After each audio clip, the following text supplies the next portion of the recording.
Hadirin dipersilakan duduk kembali.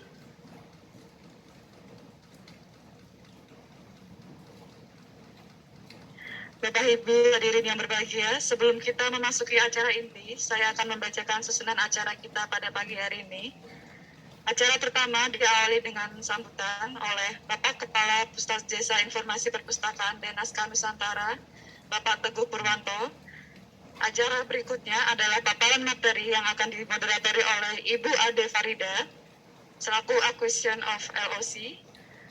Paparan materi pertama oleh Bapak Ari Nugraha, kandidat doktor Universitas Tsukuba Jepang.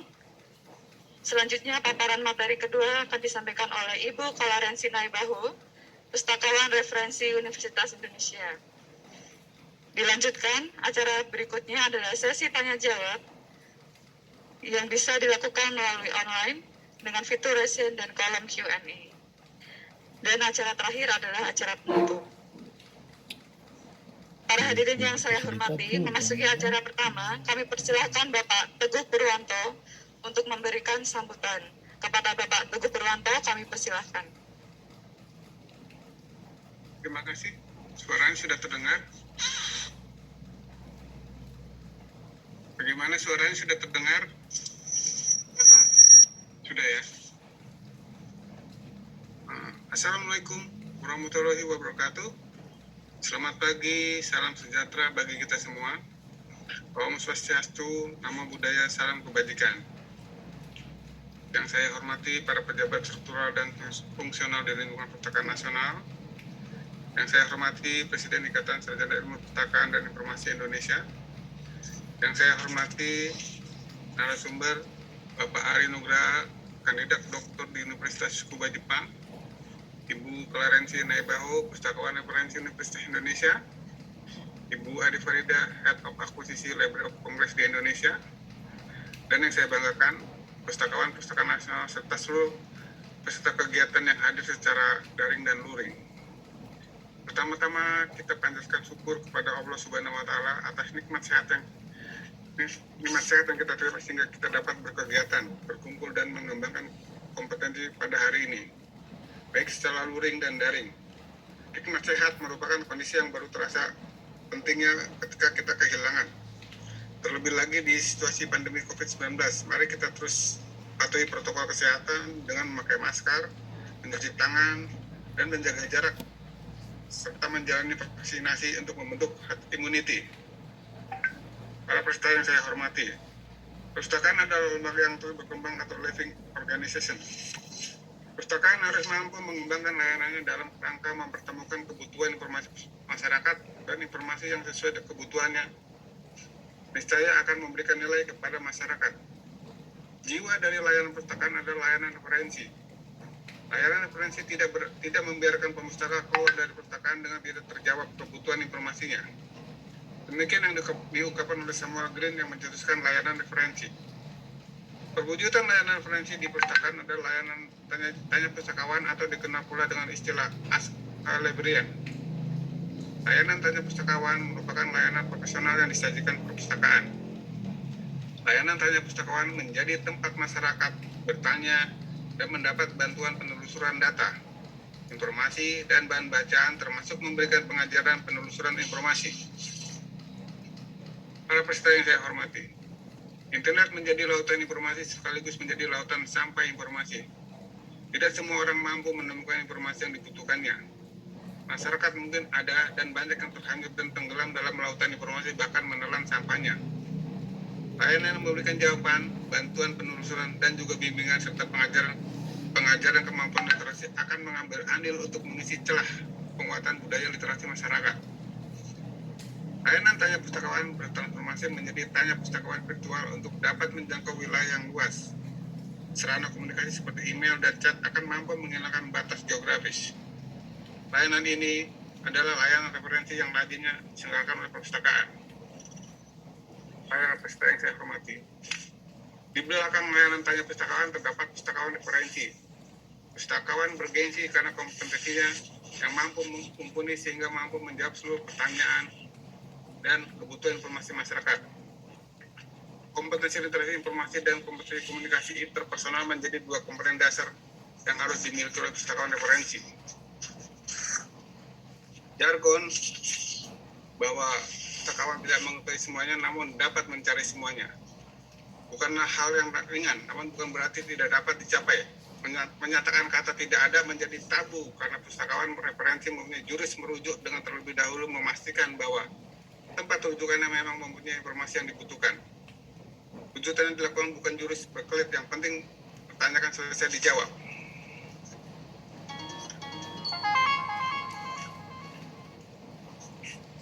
Itulah yang saya hormati. Demikian sambutan singkat saya.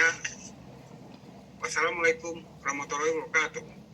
Waalaikumsalam warahmatullahi wabarakatuh. Terima kasih Bapak Teguh Purwanto atas sambutannya.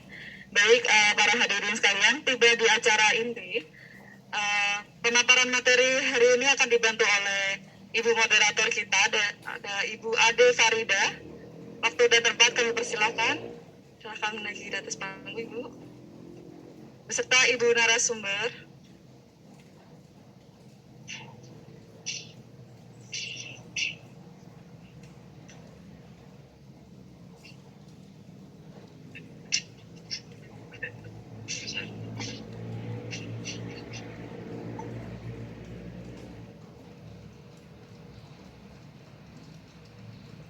Baik Ibu, acara saya serahkan kepada Ibu Ade Farida. Waktu dan tempat kami persilahkan.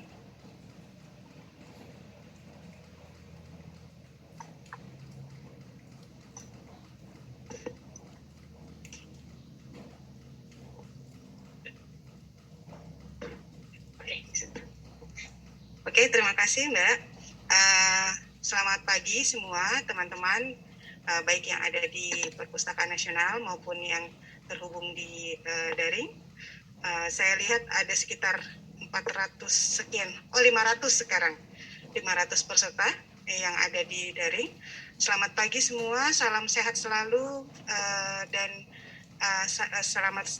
selamat mengikuti acara yang menarik ini. Hari ini kita kedatangan secara live, secara luring ya kita bilangnya, Mbak Clara, dan ada juga Mas Ari yang sekarang ada di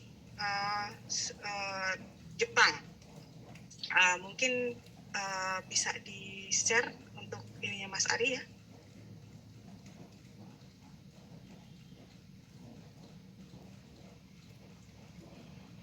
Mas Ari sudah online kan ya? Sudah Mbak Ade. Sudah ya, oke. Halo Mas Ari, apa kabar? Alhamdulillah baik Mbak Ade. Alhamdulillah. Oke, saya di sini membantu untuk, nah itu dia, wah cerah sekali. Kita sama-sama akan mengadakan diskusi di sini dalam rangka peningkatan kualitas tanya perpustakawan. Kalau istilah kerennya tuh as a librarian, sebagai perwujudan layanan referensi virtual dan non-virtual juga ya, selain virtual, non-virtual juga. Jadi dari dua narasumber ini kita berharap untuk bisa mendapatkan insight, ide-ide atau pengalaman, terus tips-tips bagaimana sih referensi itu bisa membantu, mengarahkan, menginstruksikan, mengajarkan juga kepada pemustakanya gitu, untuk mendapatkan apa yang mereka butuhkan, seperti itu. Nah, tidak berpanjang lebar, Mas Ari ini saya minta untuk jadi pembicara pertama ya, dan langsung nanti akan ada sesi tanya jawab langsung. Jadi untuk teman-teman semua yang ingin bertanya, siapkan dulu pertanyaannya, karena nanti Mas Ari saya kasih waktu, bukan dikasih waktu sih, karena Mas Ari terbatas nih sampai jam 10 waktu Indonesia, sekitar nggak sampai 90 menit nih. Jadi untuk mempercepat waktu, silakan Mas Ari di-share. Baik, terima kasih Mbak Ade.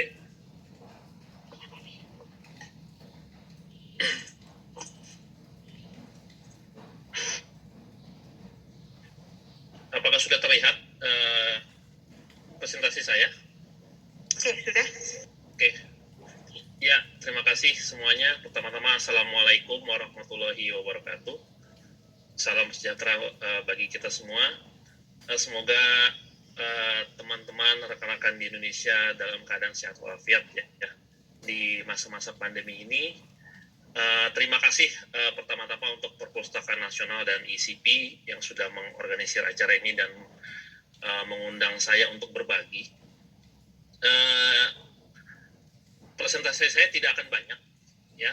Nanti akan lebih banyak diskusinya. Mungkin saya akan hanya berikan sedikit overview saja dari apa yang layanan referensi studi kasus di kampus saya di University of Tsukuba, Jepang, ya.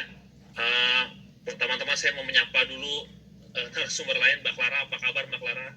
Semoga sehat di sana. Halo Mas Ari, kabar baik. Halo Mbak Clara.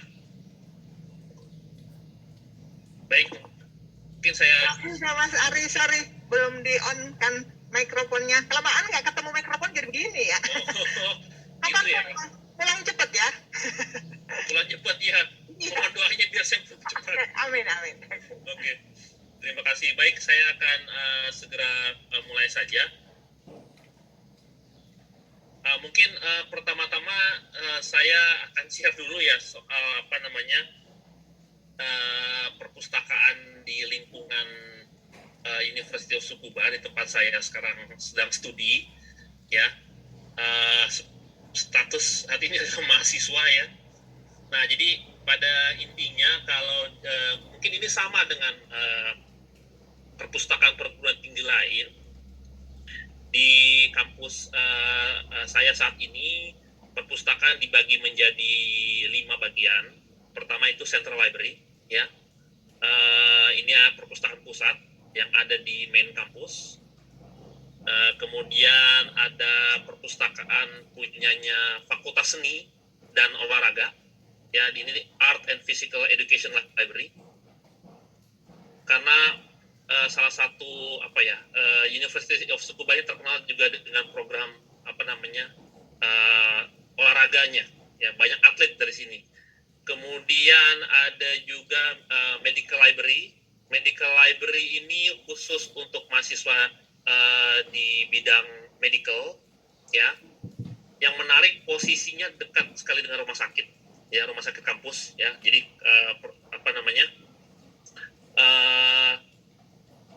perpustakaan medical ini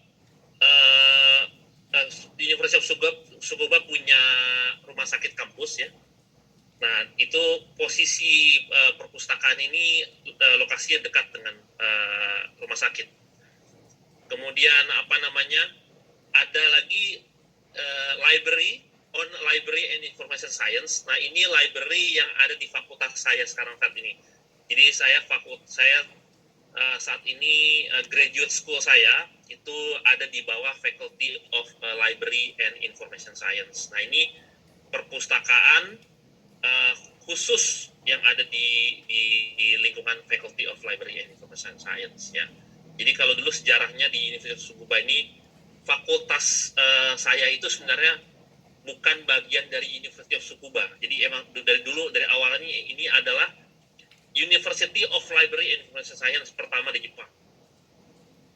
Kemudian di belakangan dilebur menjadi satu, ya.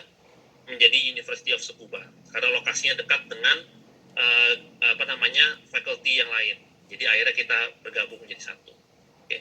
Kemudian ada lagi ada cabang jauh ya di Tokyo. Kebetulan lokasi kita itu Tsukuba sekitar kalau dari ke Tokyo naik kereta mungkin sekitar 40 sampai 50 menit ya naik kereta ininya. Tapi kampus punya kampus jauh di Tokyo ya. Jadi seperti itu. Nah itu semua perpustakaan kalau yang ada di Tsukuba di main kampus itu accessible lewat di sini bisa kita lihat ada pedestrian road ya, accessible lewat jalan atau biasanya mahasiswa di sini lebih suka banyak naik sepeda ya kemana-mana karena murah dan sekaligus olahraga. Kemudian ada juga bus kampus ya, bus kampus, tapi bus kampusnya di sini berbayar. Jadi beda dengan kalau misalkan kayak di Universitas Indonesia di mana bus kuning itu gratis, di sini bus kampus itu berbayar karena dia integrasi dengan sistem transportasi punya kota. Seperti itu. Nah, ini bisa kita lihat di sini jam perpustakaan normal kalau Central Library itu sampai kalau hari workday itu sampai jam 12 malam. Ya. Jam 8.30 sampai jam 12. Nah, di sini kita bisa lihat ada recess ya, masa recess. Itu biasanya kalau lagi libur summer misalnya, summer vacation, ya di itu hanya sampai jam 8 atau kampus lagi nggak aktif ya. Kemudian kalau weekend ini seperti contohnya masih buka sampai jam 8. Seperti itu layanannya ya. Layanannya masih buka, layanan on-site-nya masih buka sampai jam itu. Tapi seperti kita tahu sekarang di masa pandemi ini banyak layanan yang dibatasi, tetap buka, tetapi dengan biasanya tutup lebih cepat. Selain referensi yang disediakan, saya pikir hampir tidak ada bedanya dengan yang sudah dilakukan oleh perguruan tinggi di Indonesia. Pertama ada reference desk counter ya, di setiap perpustakaan itu ada satu reference desk counter di mana librariannya standby di sana. Kemudian ada student support desk. Nah, ini yang cukup menarik yang nanti kita bahas setelah ini. Kemudian ada online chat. Online chat ini juga sebenarnya sudah diimplementasikan banyak di Indonesia. Salah satunya mungkin di Perpustakaan Nasional saya lihat sudah ada juga layanan web online chatnya untuk bertanya ya terkait dengan informasi terkait koleksi dan lain-lain. Kemudian pastinya lewat email ya, lewat email. Nah, ini yang menarik menurut saya adanya di perpustakaan itu selain reference service ya, reference desk adalah student support desk. Nah, ini layanan ini adalah dukungan bagi mahasiswa dalam berbagai hal ya terkait dengan kehidupan kampus, seperti mereka referensi bagaimana cara nulis paper, cara nulis laporan, cara nulis essay, ataunya bagaimana tentang kehidupan kampus. Dan yang menarik adalah learning advisor di sini, orang yang ada di student support desk ini adalah diambil dari mahasiswa graduate school. Jadi mahasiswa program master atau doktoral yang berminat untuk menjadi learning advisor itu nanti mereka akan standby di perpustakaan. Ini utamanya di Central Library untuk menjadi peer services lah. Artinya terkadang mungkin ini ada hubungan dengan budaya ya. Mungkin orang Jepang mungkin cenderung pemalu modelnya. Mungkin kalau berbicara langsung dengan orang yang maksudnya dengan staff mungkin ada keengganan, tetapi kalau berbicara dengan peer, dengan orang sebaya, itu mungkin akan lebih lepas. Ya, jadi di sini makanya perpustakaan itu biasanya buka lowongan untuk menjadi learning advisor. Yang diambil adalah mahasiswa graduate school. Ya, jadi nanti seperti ini nih, ada beberapa orang ya, nanti mereka ganti-gantian tuh shift-nya, ada shift pagi sampai shift malam. Shift siang sampai malam. gitu. Misalkan ini contohnya ada UNESCO dari Master's Program in Health and Sport Science, ya. Kemudian ada yang ada yang mahasiswa doktoral juga, ya. Kemudian ada mahasiswa master yang lain gitu. Nanti mereka itu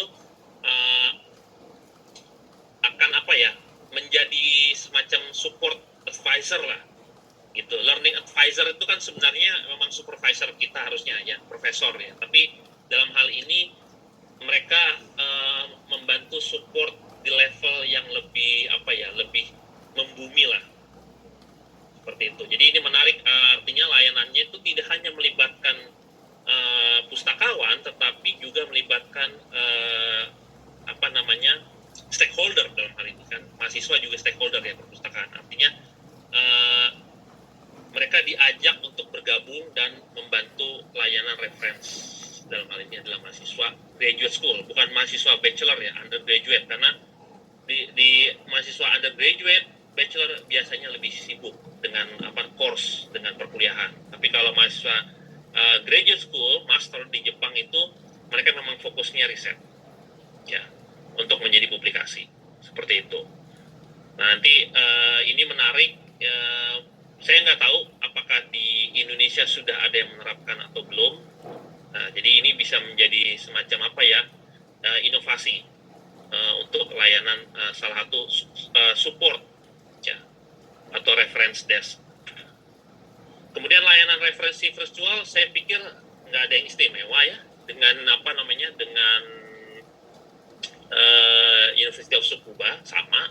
Artinya mereka menyediakan semacam form atau borang untuk menanyakan apa yang dibutuhkan oleh seluruh sivitas akademika. Kemudian juga ada yang disebut mereka Ask by Chat. Ya. Jadi, mungkin tadi ini salah bentuk lain dari Ask Librarian. Jadi ini Ask by Chat. Jadi chatting. Jadi kalau yang chatting ini sifatnya real time, ya, sinkronus. Kalau yang form ini sifatnya asinkronus. Ya. Jadi mereka ada waktu tunggu 1 minggu untuk mendapatkan jawabannya, seperti itu. Jadi kalau saya pikir layanan referensi di ini terbatas lingkup yang sudah saya alami di Universitas Tsukuba, pada intinya bentuk layanannya saya pikir sudah sama dengan di Indonesia. Itu mungkin yang membedakan adalah dari sisi SDM di belakangnya itu, ya. Yang saya tahu rata-rata reference desk di sini atau reference librarian di sini rata-rata backgroundnya paling tidak master ya, master di library information science. Kemudian mungkin tipikal dari layanan layanan di Jepang itu kan mereka sangat kalau melayani sangat detail. Artinya mereka akan melayani sebisa mungkin sampai dapat sumber yang kita cari gitu. Kalau mereka tidak dapat, di Jepang mereka punya link misalnya yang sudah established ya, interlibrary loan service-nya. Mereka akan coba interlibrary loan ke perpustakaan perguruan tinggi lain, ya. Kemudian ada juga mereka punya network namanya sini network untuk koleksi semacam bukan repository, tapi dia semacam network agregator untuk koleksi riset di perguruan tinggi. Jadi mereka bisa merefer ke sana bila tidak menemukan koleksi yang kita minta di lingkungan perpustakaan. Artinya networking di sini sudah berjalan dengan baik ya, antar perpustakaan dan pustakawannya. Jadi ketika ada resource yang tidak bisa didapatkan, mereka akan merefer ke opsi-opsi tadi, interlibrary loan, pinjam ke perpustakaan lain, atau mereka akan mencari melalui network sini. Seperti itu. Mungkin hanya itu yang bisa saya sampaikan, bisa saya bagikan untuk saat ini. Mungkin selanjutnya lebih banyak ke tanya jawab nanti. Saya akan coba jawab sebisa mungkin. Terima kasih untuk perhatiannya. Wassalamualaikum warahmatullahi wabarakatuh. Waalaikumsalam. Waalaikumsalam warahmatullahi wabarakatuh. Terima kasih Mas Ari. Saya sangat excited ini di sini sampai lupa ngenalin Mas Ari ini lagi ada di mana, terus ngapain aja, terus sebelumnya di mana. Ini kebetulan kita udah searching as a reference librarian. Kebetulan dapat di link ya. Mas Ari atau Bang Ari Nugraha ini sudah dokter ya sekarang ya? Udah PhD tuh? Udah lulus? Oh, belum, mahasiswa. Belum. Mahasiswa. Oh, mahasiswa. Oke. Jadi aktivitasnya itu, jadi beliau bilang senang web development, nah gitu ya. Terus ini semua tuh yang pokoknya yang senang IT bisa berguru pada beliau. Dan setahu saya beliau itu sekarang masih jadi lecture di UI ya? Masih? Insya Allah masih. Insya Allah, oke. Terus beliau dulunya juga core programmer untuk Senayan Developer Community, dedengkotnya ya, benar? Nanti kalau semua tolong di itu ya, karena ini harusnya sih referensinya bagus ya karena dari LinkedIn. Software programmer juga. Sedangkan untuk pendidikannya sudah kita tahu semua, beliau sedang ada di University of Tsukuba. Sebelumnya beliau Master of Information and Technology di Universitas Indonesia. S1-nya juga di Universitas Indonesia. Nah, kalau untuk teman-teman yang pengen tahu detail mengenai Mas Ari, boleh searching juga. Ada kok langsung kalau googling itu langsung ada nomor 1. Nah, itu Ari Nugraha. Itu. Ya Mas Ari ya? Ini ya, saya berarti kalau di nomor 1 berarti Google udah kenal saya ya. Oh iya, berarti sangat famous. Nah, ini kan tadi kebetulan Mas Ari ceritanya itu seputar reference service di universitasnya ya, University of Tsukuba. Nah, saya agak tertarik gini karena dari 500 peserta yang daring ini tidak semuanya di university. Ada yang di sekolah, ada yang di perpustakaan umum juga. Dan kebetulan kalau kita berbicara tentang as a librarian di Perpustakaan Nasional, ini kan National Library gitu loh. Nah, Mas Ari punya pengalaman nggak atau pengetahuan untuk reference service yang diberikan oleh perpustakaan umum atau perpustakaan sekolah atau ada nggak sih perpustakaan nasional di Jepang? Oh iya, jadi kalau Jepang itu ini Mbak Ade, kiblatnya ke negara Paman Sam. Jadi mereka nggak punya national library, tapi national diet library. Diet itu kan kongresnya Jepang. Oke. Oh, kontak saya juga ya. Oke. Ya kan kontaknya Mbak Ade kan. Boleh di-share aja. Iya. Hubung Mas Ari jadi Jepang. Ya boleh nanti. Jadi nanti mereka pengalaman saya dengan anak-anak suka kadang ke perpustakaan kota. Kebetulan lokasinya cuma 5 menit dari tempat saya. Ya. Ya. Saya jujur nggak memperhatikan apakah ada layanan reference di sana. Ya, tapi di Jepang itu seperti saya bilang tadi, yang namanya layanan itu kan nomor 1, service. Ya. Jadi mereka terutama kalau untuk perpustakaan umum biasanya itu ada mungkin mereka nggak nyebutnya sebagai layanan reference desk langsung ya, gitu. Karena kalau saya lihat reference desk itu memang lebih banyak dipakainya di perpustakaan perguruan tinggi. Oke. Seperti itu. Nah, biasanya tapi mereka biasanya tetap perpustakaan perguruan tinggi pun kadang punya link ke perpustakaan perpustakaan kota atau daerah seperti itu. Jadi mereka bisa cross searching ibaratnya gitu.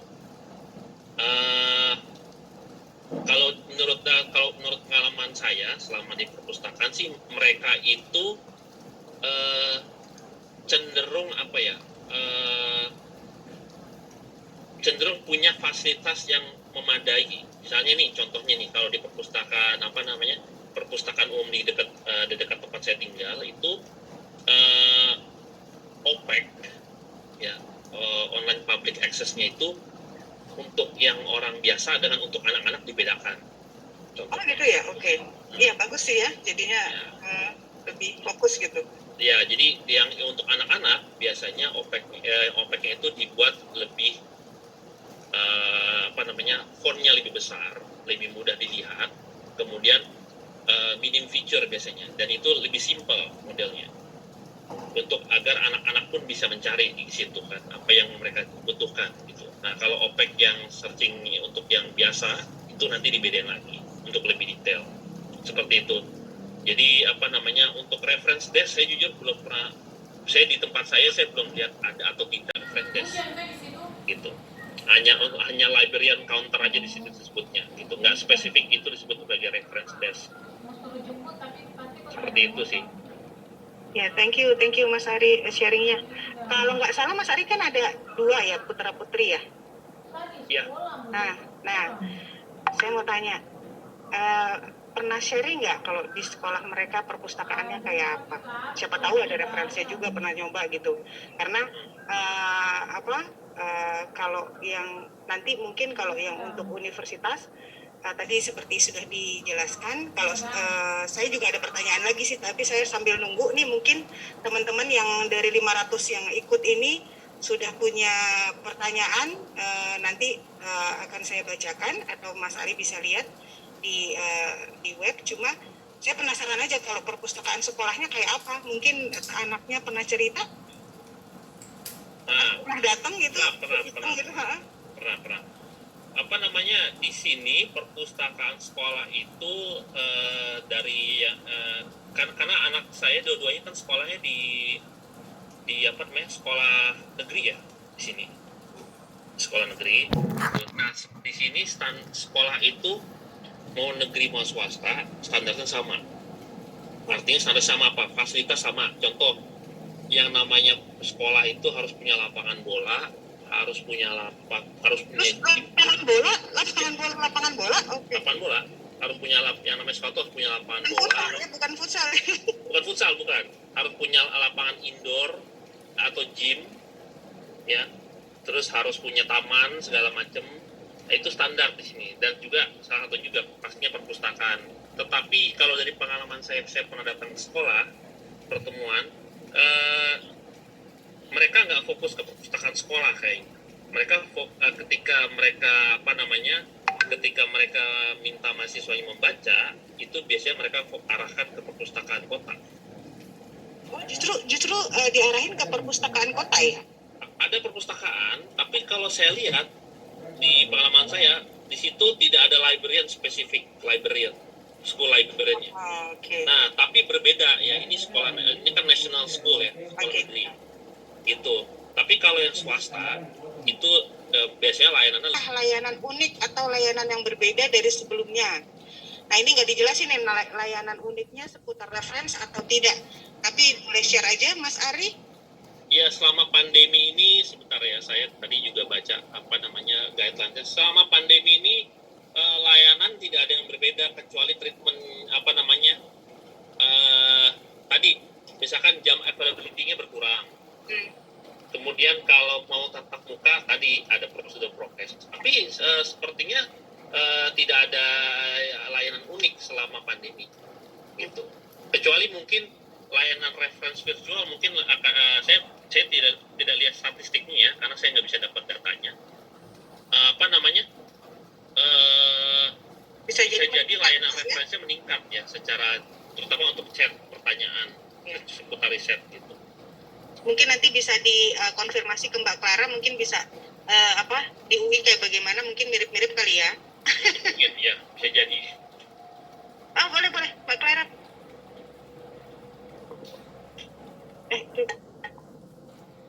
Halo? Ya, Mas Ari, saya mau nanya dong. Mas, Silakan, Mbak. pertanyaan nggak apa-apa ya. Jadi saya tertarik dengan learning advisor tadi. Kebetulan waktu dulu kami pernah punya skema itu, jadi melibatkan mahasiswa doktoral atau bahkan dosen untuk stay di library untuk jadi learning advisor. Waktu itu ada beberapa dosen yang berminat, termasuk almarhum Pak yang dari MIPA yang mohon maaf baru meninggal karena COVID beberapa waktu lalu. Beliau tertarik sekali. Nah, problemnya di kita nih Mas Ari ini. Pertanyaannya to the point. Kalau di Jepang, learning advisor itu digaji enggak? Itu juga lain. Saya juga langsung kalau di Indonesia selalu rumitnya di sini gitu. Pertanyaan bagus tuh, Mbak. Ya, apakah dia itu sebagai sukarelawan? Karena kalau digaji atau dibayar gitu ya, di kita ribet nih, masukin anggaran apa ini? Apakah digaji staff gitu kan? Nah, itu gimana tuh di Jepang Mas Ari? Terima kasih. Oke. Kalau di Jepang ini segala sesuatu yang bekerja itu pasti ada bayarannya, Mbak. Jadi, bagus. apa namanya, di Jepang ini kan ada skema part-time memangnya. Part-time job. Dan itu standar biayanya, standar minimum biaya standar itu seluruh Jepang tahu gitu. Jadi, kayak saya misalnya, contohnya, saya kampus menawarkan program English conversation gitu ya, antara orang Jepang dengan foreigner. Misalkan saya ikut nih, ada lowongan, ada lowongan untuk English conversation partner. Jadi saya daftar deh gitu, 10 sampai 20 jam totalnya. Itu di state lah gitu. Jadi gitu Mbak, dibayar. Berarti kalau di kita berarti ininya wirada ya. Kalau di UI juga sebetulnya sih kita pakai wirada mahasiswa gitu, cuman untuk learning advisor ini belum pernah nyoba, karena kan kalau yang wirada yang kita pakai biasanya mahasiswa yang masih kuliah, jadi rate-nya agak ya UMR gitu deh ya, pokoknya standar biaya UI gitu ya. Kalau learning advisor kalau dia S3, nah itu mungkin yang perlu kita sesuaikan ya. Tapi ada juga, ada skemanya sih ada nih, berarti masuk wirada. Oke. Terima kasih Mas. Ya. Oke, ada pertanyaan selanjutnya ini dari Ibu Lutfia Makarim dari Perpusnas nih, orang dalam nih. Nah, ini pertanyaannya nih, menurut Pak Ari, bagaimana layanan student support desk untuk Perpusnas maupun layanan publik perpustakaan provinsi atau kabupaten kota? Oke. Waduh, Mbak Ilus yang nanya ini ya? Mbak Ilus nih kayaknya nih. Menurut saya sih layanan student support desk kalau memang ada sangat bagus ya. Artinya tapi yang paling penting adalah target usernya siapa gitu. Untuk Perpusnas dan perpustakaan kota. Artinya sebelum kita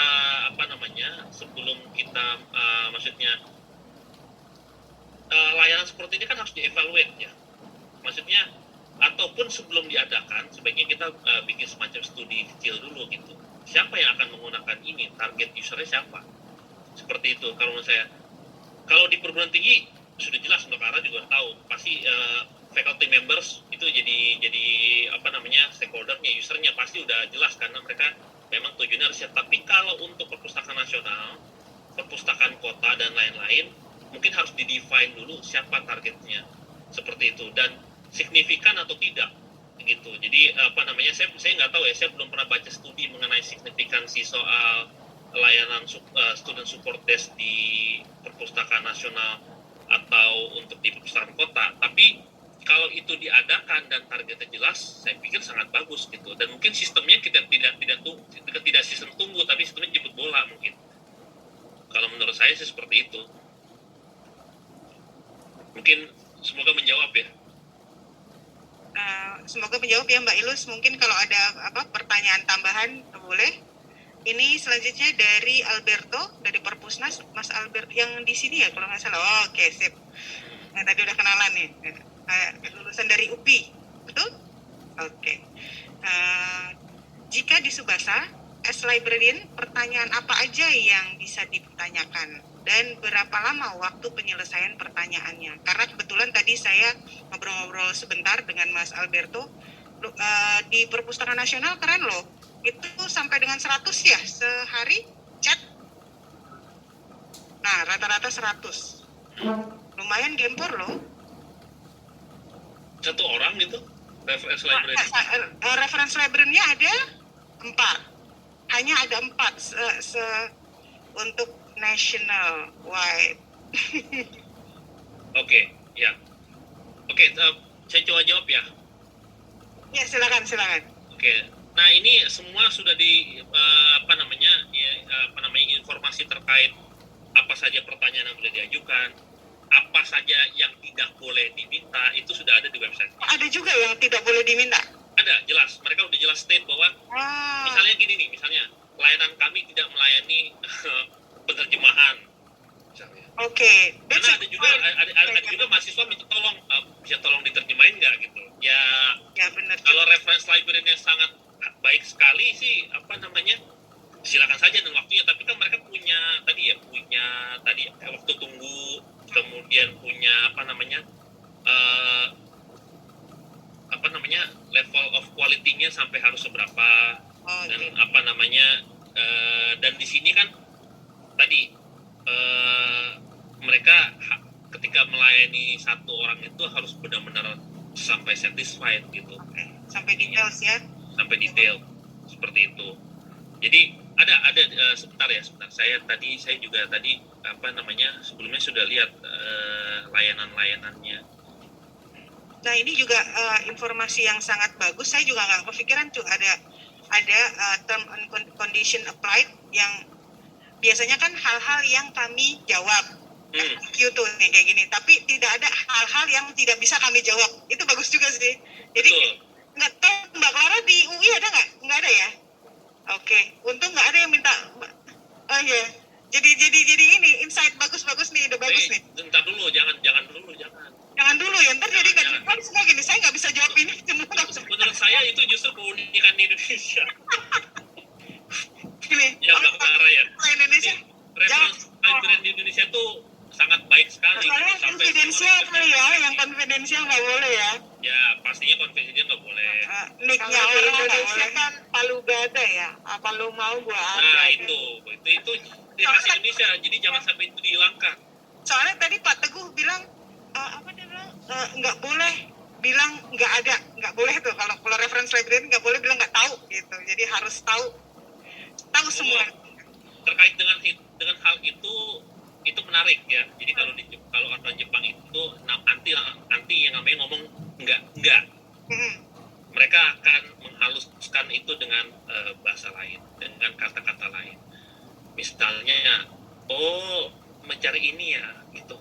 Coba saya cari dulu, misalkan nggak ada, tadi mereka pastinya akan mencoba merefer ke tempat-tempat lain. Iya, good idea. Gitu. Karena budaya orang Jepang sendiri bahasanya itu yang namanya bilang enggak langsung itu enggak sopan. Betul. Kultur lagi-lagi ya. Iya, kultur. Ini sambil Mas Ari buka-buka web, saya juga tadi penasaran juga sama yang yang networkingnya itu loh. Networking. Jadi misalnya kalau memang reference librarian di Subasa nggak bisa jawab, kan ada networkingnya. Nah, selama ini kan kalau di Indonesia kita tahu ada FPPTI kalau untuk universitas. Terus mungkin ada FPKI untuk perpustakaan khusus gitu.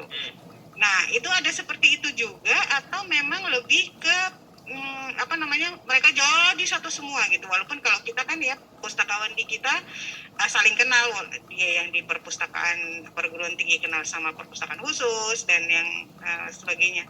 Itu begitu juga atau ada bentuk lain, asosiasi lain atau format lain? Setahu saya ya yang dipakai di perpustakaan perguruan tinggi di Jepang yang sudah disepakati itu tadi ada 3. Ada SINI, itu tadi layanan pencarian informasi untuk seluruh koleksi buku dan jurnal yang ada di semua perpustakaan universitas Jepang. Jadi mereka itu seluruh perpustakaan universitas di Jepang. Ya. In one database gitu, SINI itu. Iya, betul, SINI. Kemudian mereka juga punya reference ke National Diet Library pastinya. Ya, kemudian sama ada lagi layanan NII namanya, National Information Institute. Oke. Ya, mereka punya semacam apa namanya? Ya, mereka semacam agregator. Mungkin mirip-mirip Indonesia One Search sepertinya. Oke. Berarti Indonesia udah punya lah ya. Sudah punya Indonesia. Alhamdulillah. Kita secara teknologi nggak kalah. Ya, Perpusnas oke. Mantap. Udah ketemu Mas Ari tadi contekannya? Oh, sebentar. Tadi di mana ya? Tadi sebentar. Meta skills.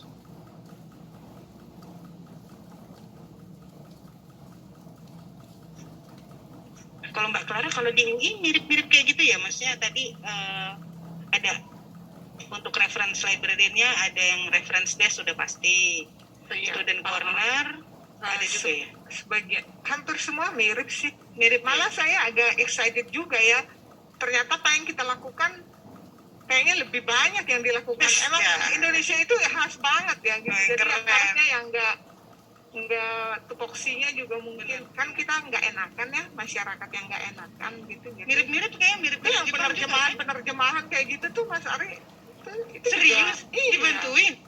dibantuin. Ntar kalau Begitu dia mau submit ke jurnal internasional biasanya, walaupun kita sarankan saya bantuin juga pakai Google Translate kok. Oke deh. Anda Mbak Clara harusnya bayaran nambah tuh. Harusnya ya.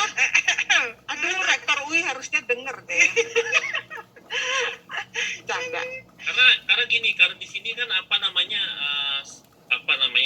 yang namanya performance kan dihitung ya. Artinya kalau librarian artinya apa namanya tidak punya semacam scope ya pekerjaannya, dan ketika mereka mengerjakan itu otomatis ketika dia mengerjakan hal lain yang di luar scope-nya, pekerjaan intinya akan terbengkalai. Ya logikanya Gitu, dan itu akan menjadi performance issue buat pustakawan. Di situ mungkin ya kaitannya dengan masalah SDM jadinya gitu. Dan menurut saya di Indonesia memang kalau misalkan apa namanya reference librarian punya peran lebih besar, tadi misalkan seperti Mbak Clara, oh kita juga membantu penerjemahan segala macam. Artinya nanti mungkin perlu disampaikan tuh Mbak ke rektor UI terkait dengan apa sih skop pekerjaan kita apa saja, dan kompensasinya untuk pekerjaan pustakawan. kompensasinya betul. Betul. Sangat diplomatis. Iya. Seperti itu. Iya. Ada asik. Ada pertanyaan selanjutnya dari Evania Angka, Perpustakaan IPK Sunter DKI Jakarta. Nih Mas Ari, bagaimana cara mencari kandidat student support desk-nya? Apakah berdasarkan rekomendasi atau dari kemauan dari siswanya sendiri? Maaf, saya audio dan kameranya off, jadi saya bisa dengar suara dari... Oke. Terima kasih pertanyaannya. Jadi ini biasanya mereka buka lowongan jadi kalau di Jepang ini memang waktu mulai 1 April tahun baru misalkan semester baru. Fiscal year atau semester baru sekolah? Semester baru sekolah dimanapun, pekerjaan juga semua 1 April. Jadi di sini SD, SMP, perguruan tinggi semua mulai 1 April. Oke. Ya. April ya. Iya, 1 April. Nah itu jadi di sini waktu-waktu itu udah slot-slotnya udah pasti gitu ya. Nah biasanya nanti misalnya mereka buka lowongan untuk semester berikutnya, itu berarti mereka buka learning advisor untuk semester berikutnya, mereka akan posting lowongannya di semester sebelumnya. Itu lowongan ada dibuka lowongan untuk menjadi learning advisor. Nanti tinggal student aja kirim lowongan yang dibutuhkan, misalkan CV dan lain-lainnya, nanti pihak kampus yang akan menentukan siapa yang akan menjadi learning advisor. Itu pihak perpustakaan, maksudnya central library yang akan menentukan. Oh ya, terus ini lanjutannya nih, pertanyaan lanjutannya. Nah, tadi kan di contohnya itu ada yang shift pagi, siang, malam. Nah, itu jam kerjanya kalau untuk learning advisor itu berapa lama? Sama-sama staff atau kayak misalnya cuma berapa jam aja gitu, dari jam berapa sampai jam berapa? Ya, mereka hanya nggak full time, nggak boleh full time di sini. Oke. Student nggak boleh full time. Karena mereka dibayar kan. Ah, Karena mereka dibayar, artinya mereka nggak boleh full time. Karena kalau full time, artinya mereka nanti akan konsekuensinya ke pajak. oh gitu. Jadi rata-rata berapa jam Mas Ari? Paling sehari 5 jam, Oh, 4 sampai 5 jam. oke. Itu untuk tiga orang. Iya, tadi kan kalau nggak salah tuh library advisor tuh ada 2 shift ya, pagi sampai siang sampai malam. Ya. Oh, jadi 5 jam itu 2 shift gitu ya? Iya, iya. Oke.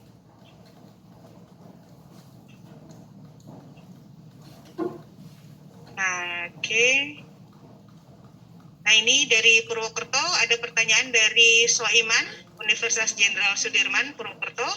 Pertanyaannya adalah menerapkan layanan referensi virtual as by chat menurut Pak Ari. Kiranya aplikasi atau media penunjang layanan yang disarankan itu apa sih? Gitu. Gak ada sih, saya tambahin sendiri. Jadi kalau aplikasinya mungkin bisa lihat di websitenya Perpustakaan Nasional ya, ada aplikasi web chat ya. Aplikasi web chat itu sebenarnya saya pikir sudah bisa diintegrasikan kalau perpustakaan sudah punya semacam website ya. Jadi tinggal diintegrasikan ke websitenya saja. Tadi yang penting ada yang menunggu di belakangnya. Nah, ya. Gitu. Kayaknya memang itunya ya, yang person in charge-nya harus jelas ya. Person in charge-nya harus jelas gitu. Sebenarnya ada solusi lain Apa tuh? menggunakan robot. Oh, ya. Gitu. Tapi robot kan gimana pun juga terbatas. Artinya dia sudah punya set instruction-nya. Jadi kalau dia nggak akan bisa menjawab semua pertanyaan terlalu spesifik gitu. Bikin patah hati juga, misalnya kita lihat jawabnya itu lagi gitu. Betul.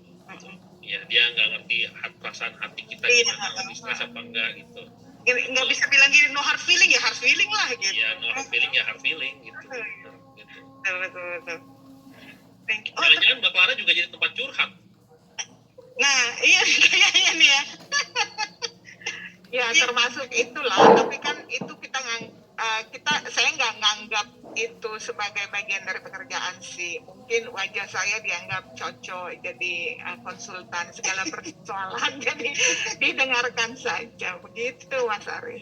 Itulah keunikan Makanya dibilang Mbak Clara pelajaran di Indonesia, Mbak. Ya,